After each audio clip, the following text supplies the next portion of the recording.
and which role players can really move the needle for some of these teams. And we have just the pairing to do this for us and walk us through. We have our Ashley Nicole Moss and our coach Avery Johnson, and we're going to get into specific players, grade some hypothetical trade situations. But before we get into that, I want to pick you guys' brains about what contenders need to actually make a move if they want to go for a deep run. Ash, I'll come to you first. It's interesting, right? Obviously, the apron situation has drastically changed the landscape of the NBA. I do think there are always the teams that are in the conversation. You have to look at the teams that are currently in the top spots in their respective conference. You have teams like the Knicks, who I don't think are going to make a big splash, but they could use a little bit more defensive help. I'm a big fan of Drew Holiday. If there is a way to land him, please find one, Leon Rose. I love me some Drew Holiday. I think the Boston Celtics are interesting too, right? They lost a lot of size when you talk about the team that they won the championship with in 2024, and you have to wonder, with the question marks around Jason Tatum, will they ultimately either continue the track that they are on or use Anthony Simons to try to land a big man that could really fall into place when Tatum returns, whether this season or next season? I believe that the contender, the champion, I should say rather, is in the Western Conference. I think it's going to be OKC. When you talk about the Denver Nuggets, I think they have a great chance as well. And they did really well in the offseason in just getting a little bit of help to help Nikola Jokic really take the team to the next level. So if you ask me, the true teams that are going to make pushes in the playoffs, that are going to go deep in the playoffs, I think they're actually set. Now, the Rockets for me would probably be the last pick, just because when they lost Van Fleet, they lost a point guard. Their offense gets stagnant. I definitely think they need a point guard to help take this team to the next level. But a lot of the contenders, I feel like, won't make a lot of moves. It's definitely the Houston Rockets for me as the team, because, Kevin Durant's having an outstanding season. He's the 180 guy, right? 50% from the field, 40% from three, close to 90% from the free throw line.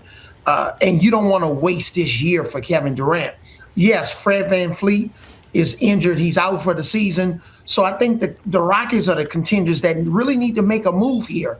They have some young pieces. Maybe, you throw in a Reed Shepherd, but they definitely need a starting point guard. This team gets really bogged down, especially in the last 5 minutes of the game. If they're not scoring on the break, they struggle to score.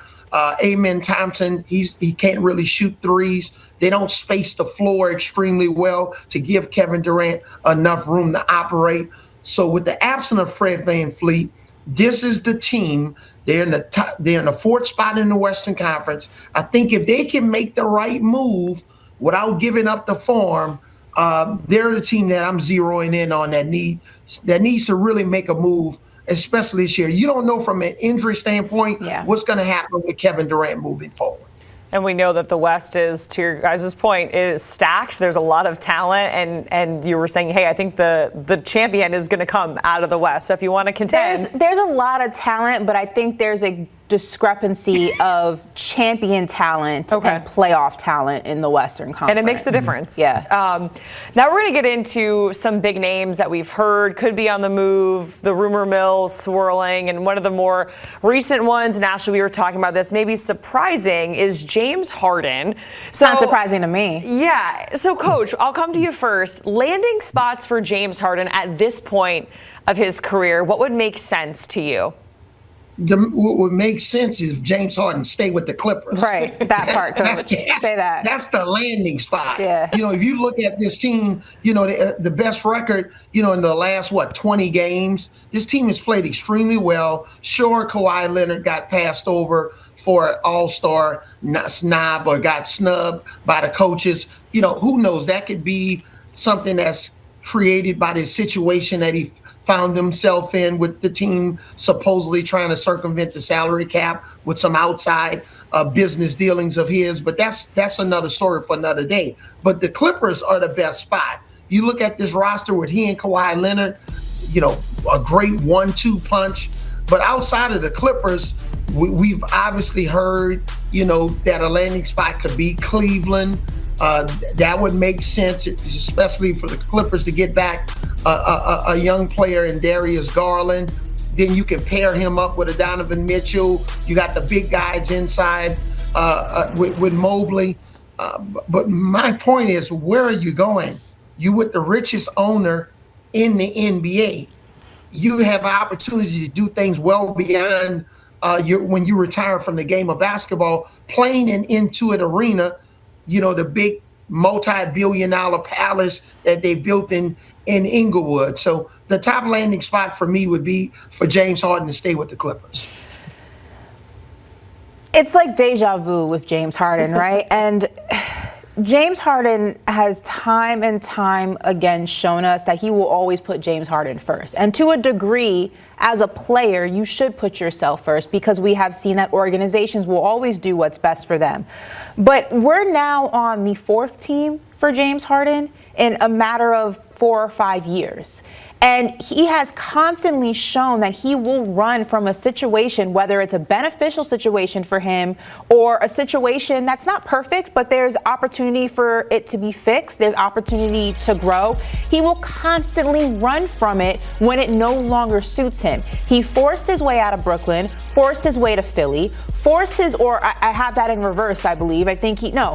Was it Philly or whatever the order of that is? Yeah. He forced his way out of one team to go to another. He forced his way out of that team to go to the Clippers. The Clippers have hit their stride in a season that really kind of looked like it was going to be just a disaster for them in one way or another. It was going to be the same old Clippers.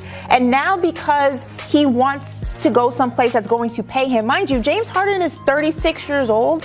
It's not like he's, a young guy in this league. And also, there's a narrative around James Harden that, one, he will do this, and two, when you need him the most, which is in the playoffs, he will show you that he will not show up. But yet he thinks that he wants to go, or that he deserves to go someplace else and get a contract extension, which he's not eligible for. So I think the lack of, the contract situation has him a little bit shaky. But you wanted to go to LA. You wanted to go to the Clippers. You forced your way to this organization. You got what you wanted. You're hitting a stride. And now, because you don't know what the future holds for you, you're not going to stick it out and stay in this situation. And your teammates are in the locker room like, yeah, man, I'm just as surprised as you are. James Harden is selfish. For as gifted of a basketball player he is, he's extremely selfish. And it's just not a good look. Once is an accident, twice is a choice. We're on team 4 for James Harden. This is ridiculous. So you agree staying put is probably the best landing spot? It's like, who's going to pay a 36-year-old player who you can't depend on in the playoffs? No one's going to extend that contract. It's absolutely, stay where you are. Okay. You wanted to be there. Just stay there. I don't get it. To me, it makes no sense. I'm not feeling it. I'm not feeling it at all. Not feeling it. The grass maybe isn't always greener, James Harden. All right, we're going to talk about 2 other players. And the big one here, I mentioned it off the top, is Giannis Antetokounmpo. Is he going to stay with Milwaukee? Is he going to go elsewhere? So we have an article right now on CBSSports.com that lays out some mock trades that could happen. We're going to pull them up. There's 3 teams for Giannis, and we want you guys to grade them and tell us what you think. So the first one, Giannis to the Knicks, I believe. So if we have the full screen, we can pull it up, and we're kicking things off strong because there are multiple teams, a 5-team trade, if you will. Ash, since this is your team, this is your squad. No. What do you give us? Take it in and tell us the grade. No, I'm not doing this. First of all, I don't want Kelly Olynyk. That doesn't serve me any purpose. If we were going to do a deal with the Trailblazers, I would want Drew Holiday in some way, shape, or form. The thing with the Giannis situation is unless you can do it for a direct swap of like Karl Anthony Towns and Giannis, you would have to give up far more than what this is showcasing in order to appease Milwaukee, and rightfully so. We're talking about Giannis. I don't think the Knicks have enough to make the deal happen, so I would say no to this. What's the grade? Yeah. I guess a C. Okay. All right, Coach, go ahead. Yeah, I would say no to this. I think if you can retain Mikal Bridges for whatever his weaknesses are, I would like to see them hold on to Mikal Bridges. I just think you got to give up too much in this situation. And I don't know if this is the best fit for Giannis. I don't know if this is the best fit for Giannis. I wouldn't do this deal. This would be a C if I had to grade this deal. Okay, so, and you guys can say yes or no, too. That makes it fun. So we're both on no on Giannis to the Knicks, and it's both a C. Yeah, no. Okay, let's go to the Miami Heat, where the Heat are hoping that Milwaukee is interested in those first-round picks. The slight bump there is that Miami doesn't have all of their first-round picks, so then we get the Hornets involved in this as well. So, Avery, what do you think? Yes, no, and then give us a grade. A 3-team trade here for Giannis to the Heat. I would say no to this trade because you got to remember, Giannis in this situation, he needs to have a guy like Tyler Hero in the backcourt to spread the floor for him. All right, Kyle Kuzma is not Tyler Hero. Tyler Hero is a better player, spaces the floor, stronger upside. So again, if he can get traded to the Heat and Tyler Hero is still on the team, then I would say yes. This would be a C+, and this is another no. Okay. So we're getting a little bit better. We went from a C to a C+ for Coach, but where are you at on this situation, Ashley? Yeah, I agree with Coach. I just think that this Giannis situation, both the Knicks and the Heat, more so leaning towards the Heat, have a way better package that they can put together in the offseason. I understand the urgency in trying to do it by the deadline because when you talk about the offseason, you have other teams who may now be in the mix because they were unhappy with how their postseason went. And everybody starts thinking about the future a lot differently when you're no longer in competition, right? Miami is trying to get ahead of the curve, but I just don't know if what we showcased is beneficial to Giannis. It's more of the same, and it may not be more of the same exactly. I do think it'd be a slight upgrade, but if Giannis is leaving Milwaukee, which I do think he is, he's got to go someplace where winning is a lot closer than it is further away. And I don't think Giannis to Miami, I don't even think Giannis to the Knicks, with what the Knicks would have to give up in order to get him, makes him closer to a championship. It just, to me, I agree with Coach. It's just not, that's just not a deal that I'm making. Okay, so it's a no, and then are you C+, or are you C? I guess C+. Okay. It's all the same. Okay. In my household, it was the same. Okay. C's get degrees. See, that's a great point. That's a great point that Ashley made. It's not just about getting out of the Eastern Conference. If you look at the top 3 or 4 teams in the West, can you beat those teams if he's on Miami? The answer is absolutely not. I think the bigger question is, if I'm Giannis, I want to go to a team like the Spurs, okay? I want to get traded to a team that's really close where I can play alongside of Victor Wembanyama, and then you have a De'Aaron Fox in the back, Stephon Castle, if you don't have to give him up in a trade. You want to get to a team where you have that type of impact, not the Miami Heat. Well, we're going to stay with the Western Conference. Unfortunately, we're not talking about the Spurs. We're going to go a little bit farther down and talk about a play-in team as it currently stands in the Warriors. They're sitting right there as the 8th seed. So they're kind of in a similar situation with Miami, where they're hoping the Bucks are kind of interested in those picks. So we have this mock trade, Giannis to the Golden State Warriors.